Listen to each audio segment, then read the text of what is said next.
سب سے پہلے حضور صلی اللہ علیہ وسلم نے سفر جو کیا وہ براق پر کیا، لیکن آپ کا یہ سفر مکہ سے لے کر بیت المقدس تک تھا نا، جو کہ آپ نے براق پر سوار ہو کر کیا۔ اس کے بعد جو تھا براق کی سواری آپ نے ختم کر دی۔ اس کے بعد سے حضرت جبرائیل علیہ السلام آپ کو اپنے ساتھ لے کر نور کی سیڑھیاں جو تھی نا وہ جا رہی تھیں، جنہوں نے آپ کو پہلے آسمان تک پہنچایا نا۔ پہلا دروازہ جب کھلا اس کے اندر سے جو ہے دوسرے دروازے تک جانے کا راستہ تھا۔ اب دوسرے دروازے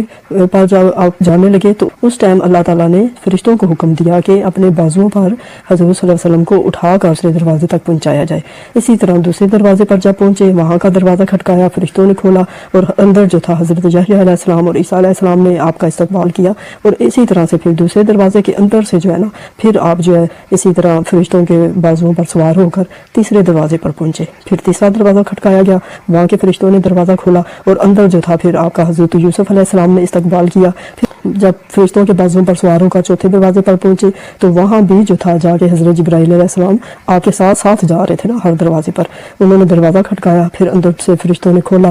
لیکن جو بھی فرشتے سنتے تھے کہ حضور صلی اللہ علیہ وسلم آئے، وہ فوراً سے دروازہ کھول کے صلاۃ و تسبیح شروع ہو جاتے تھے اور آپ کا خوب آؤ کرتے تھے اور آپ کا نا استقبال کرتے تھے۔ اب چوتھے دروازے پر حضرت ادریس علیہ السلام جو تھے آپ کے استقبال کے لیے آئے۔ پھر اس کے اندر سے جب آپ پانچویں دروازے پر گئے تو وہاں پر حضرت ہارون علیہ السلام نے فرشتوں کے ساتھ آپ کا استقبال کیا۔ اسی طرح سے چھٹے اور ساتویں دروازے تک آپ جو ہے فرشتوں کے بازوؤں کے اوپر جو ہے سوار ہو کر تو وہاں تک پہنچے۔ جس وقت ساتویں دروازے پر پہنچے اس وقت آپ حضرت جبرائیل علیہ السلام کے بازوؤں پر پہنچے نا، وہاں تک دوسرے فرشتے جو تھے وہ پیچھے رہ گئے تھے۔ ساتویں دروازے پر آپ کو حضرت جبرائیل علیہ السلام نے پہنچایا، لیکن جب ساتویں دروازے سے آگے آپ نے عرش بریں پر جانا تھا تو وہاں تک حضرت جبرائیل کے جانے کی بھی نا ہمت نہیں تھی، ان کو اجازت نہیں تھی۔ اس لیے انہوں نے کہا کہ یہ اب سدرۃ المنتہا کا جو مقام ہے میں یہیں پر رکوں گا، اس کے آگے مجھے جانے کی اجازت نہیں ہے، کیونکہ اگر میں آگے جاؤں گا تو میرے پیر جل جائیں گے۔ وہ واپس چلے گئے جبرائیل۔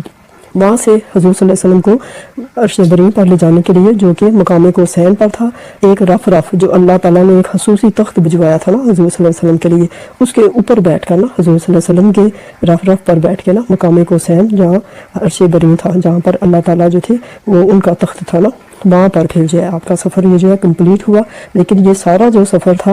آپ نے ایک صرف براق پر نہیں کیا، اس کے لیے آپ کو یہ تمام جو ہے راستے میں کبھی کسی طرح جو ہے آنا پڑا، اور پھر جو ہے آپ آخر پر تخت جو تھا رف اس پر بیٹھ کر عرش بریں تک پہنچے نا،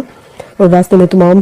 جو انبیاء تھے ان سے بھی ملاقاتیں کی۔ اس طرح سے یہ آپ کا معراج النبی جو تھا سفر کمپلیٹ ہوا، اور آخر جو ہے آپ اللہ تعالیٰ کے حضور میں پیش ہوئے۔